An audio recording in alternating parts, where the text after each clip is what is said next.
Welcome back to Chasing Fi. It's Melanie, and today we are going to talk a little bit about our experience so far with our property management company. First, I will be honest, I was tired once we got to the end of the process of getting our properties purchased and up and running. I will admit that I just went with the recommendation, and while I did check the reviews and things like that, I did look into them. I should have done a more thorough screening of the property management company, and I should have talked to at least 5. Because really, yes, it takes time, but I probably needed about 5 to make a better decision than what I made with the one that we chose. Now, we did talk to this property management company for about half an hour. Probably even longer than that. And we sat on the phone with the manager and we asked all our questions, and he seemed very helpful. So we felt comfortable, and I read the reviews. The ones that they didn't have a ton because they're a newer company, but the realty company that they're connected to is, it's pretty well established. And like I said, we really liked our realtor. So we decided to give it a shot. And, hey, I'm all about small businesses. I have a small business. I'm like, why not? We're like, yeah, let's give them a shot. This was a big mistake. Here's how it's going so far. The first thing, we got a quick phone call from the manager after he got the keys, who told us that he would be walking the properties, and he asked us to send over the inspection reports. We immediately emailed the reports after we got off the phone with him and the manager, and he responded, so we know that he got them. And the manager told us that he would be in touch after he walked the properties. He did tell us that, they were really busy, and he gave us a time frame of 2 to 4 days. We were like, okay. Well, that time frame passed and nothing happened. The following Monday, I received an email that told us that we were being transferred to the person who would be managing the properties day to day. Okay, no worries. Sounds good. The lady, let's just call her Sally, called the next day and talked with my husband for a few minutes and asked if he would send over their inspection reports. So this is a sign, because of course we had already sent the inspection reports to the manager. Immediately I started to get a little worried because it sounded like they weren't communicating with one another. And this is a smaller company. This is not like some big, huge property management company. So I'm kind of like, we just sent those inspection reports, but we'll send them again, no problem. Things happen. No worries. Well, Sally, she told us that she would walk the properties and give us a call so that we could talk about repairs that needed to be made before the renters moved in. Now, the properties they're move-in ready, but we have a few things that we want done before the renters get there. We really want the properties to be in safe and nice condition for people that live there. We want to make sure that it's inviting, like there's some carpet and one of the rentals that we just want that out, and we're going to go with some laminate floor. Just little things like that. Most of it's really cosmetic. Like, we are going to replace one of the water tanks, and the reason that we're going to do that is because it's older. It's at the end of its life, and even though it still works, we just want to replace it and start off with something new now, because we don't want it to go down while one of our renters are in there. So after Sally talks to my husband, she talks to him about 5 minutes, says, yeah, we'll have a longer phone call after I walk the properties. We think, okay, cool. So to prepare for that, because we know that they're busy, we sit down and we go through our inspection reports and we make up a list of things that we want done before the renters get in. And then some of the stuff it's on the exterior. So we can wait to get that stuff done. But before anybody moves in, there's certain things on the inside we want to get done. So we make a list because we want to be considerate, and we want to make sure that the phone call is as quick as possible so that Sally can get back to her work and we're not holding her up. That phone call never came. Needless to say, at this point, we're both becoming more concerned that this company is not great. My husband calls Sally, and as soon as she picks up, after he says, hey, this is so-and-so, and I'm calling about these properties, and blah, blah, blah. After that happens, she stops him and says, are you in business with your wife? And he says, yeah. And I'm sitting right next to him, so I can hear all this. And then she says, I already talked to your wife. And of course, he responds with, no, you talked to me, No, you didn't talk to my, no, I talked to your wife. So of course I'm sitting right beside him and I said, I have not talked to you. I just kind of say that. And so then she says, oh, okay, well, I'm planning on walking through the property soon. So as you can see, time is passing and things are not happening. So this is the third time at this point that we were told that someone was going to walk the properties. Meanwhile, our properties are sitting, waiting for repairs and renters. My husband explains that, we'd like a few things done. Can he run through the list or whatever? And as he's going through the list, there's silence. And then eventually Sally says, she rushes him off the phone and says, okay, I'll call you back when I walk the properties. Like, she sounds really flustered and hurried and all that stuff. So after he hangs up, we look at each other and we're just like, yikes, I think we screwed up.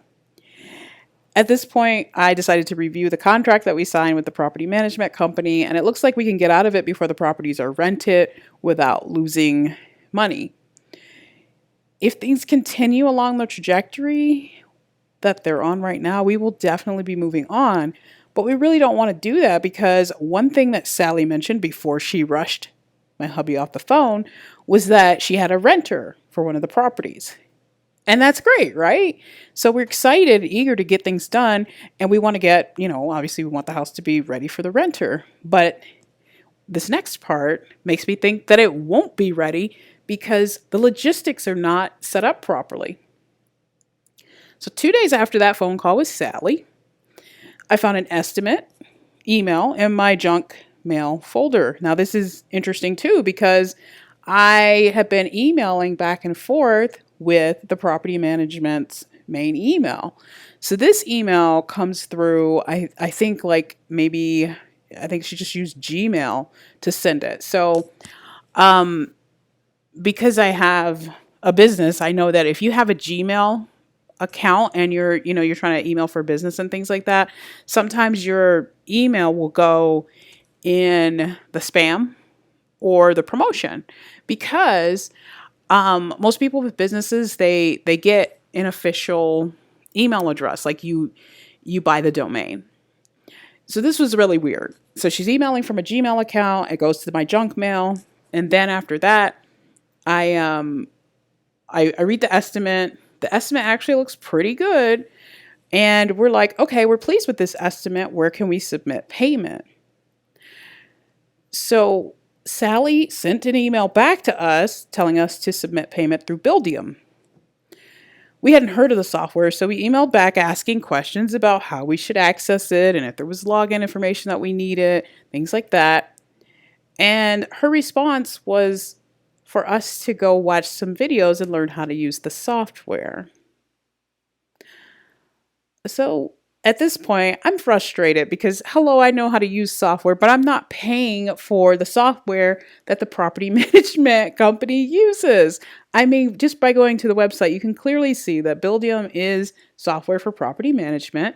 And I could tell that this was something that we probably should have been, informed on, kind of, like given some type of login for. There should have been some type of onboarding, and there was none of that. So I'm really mad at this point. So I'm frustrated because the more time that we waste here, trying to just get simple things like, hey, walk the property. Hey, how can we pay for the repairs that need to be done? Just the more time we waste on stuff like that, the longer that the properties just sit without the repairs and without tenants. So I decided to just email her back and be like, listen, I know what Buildium is. I looked it up and I just need like a login or something like that. So I email her back and I almost went through the roof because as I email her back, 2 minutes after that, I get a message that says, the user's email box is full. And I'm just like, what? The email box is full? Really? So at that point, I'm just like, oh, you know what? I'm going to email the original guy that we were talking to, the manager. And I emailed him and I just said, listen, the contact person that you gave us, she's really hard to get in contact with. And I just emailed her. Her email box is full. And she doesn't seem to really want or have time to talk to us on the phone. So I just explained to him that Buildium, we don't have any type of login or anything like that. So, we were told to pay for our repairs through that. But how do we get into it? Clearly you guys have an account. So he writes me back. He's like, "Oh no, it's nothing that you need to buy. It's something that we use." And I'm like, "Okay, great." So then I email him back and I say, "Just send me the link or whatever so I can go in there and pay." Now he doesn't respond to that part, but he does write me back an email that says, "Don't worry, tomorrow we will be on top of this first thing in the morning. Sally and I will be working to make sure everything's set up." Needless to say, the next day came and went, and that did not happen. There were no emails after that, no phone calls, no text messages. Well, I take that back. There was one email, and the last email that I got from the manager asked for my phone number, which is interesting because Sally said she already talked to me, which she just couldn't have because they obviously didn't take down my number. So I sent my number back. So now they have my number, they have my husband's number, they have both of our email addresses, and nothing happens for either one of us. They don't contact either one of us. And another day, like we have an estimate that we're ready to pay for so we can get the plumbing part of it taken care of. We also have an electrician that gave us a quote. So I sent them that quote and I'm just like, let's just get this moving. We want to get this taken care of, especially if they're talking about we have a renter that wants to move in. We've got to, kind of speed things up. But at this point, I don't even know if that was the case. Maybe Sally thought that my husband was somebody else because she clearly thought that she talked to his wife, but she hadn't. So maybe this renter that she was talking about was for a totally different property. At this point, I'm thinking that the property management company that we have is just functioning in some type of chaos. Nobody's communicating, people don't know what's going on, and our properties are empty. Lesson learned. I do have an appointment set up with another property management company on Tuesday of next week, and I will be just learning more about the different property management companies in the area. And even if we don't switch right now, the only way that we're not switching at this point is that they really do something to make up for what is going on here, because I feel like it's just totally unprofessional. But if we don't switch at this time, I think that realistically we'll be switching at some point because I just don't know that this company is really that together.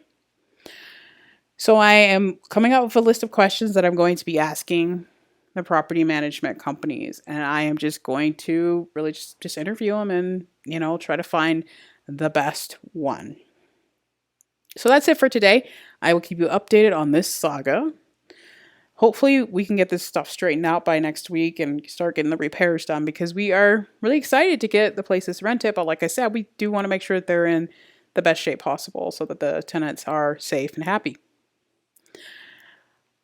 Until next time, I'll see you in the next one.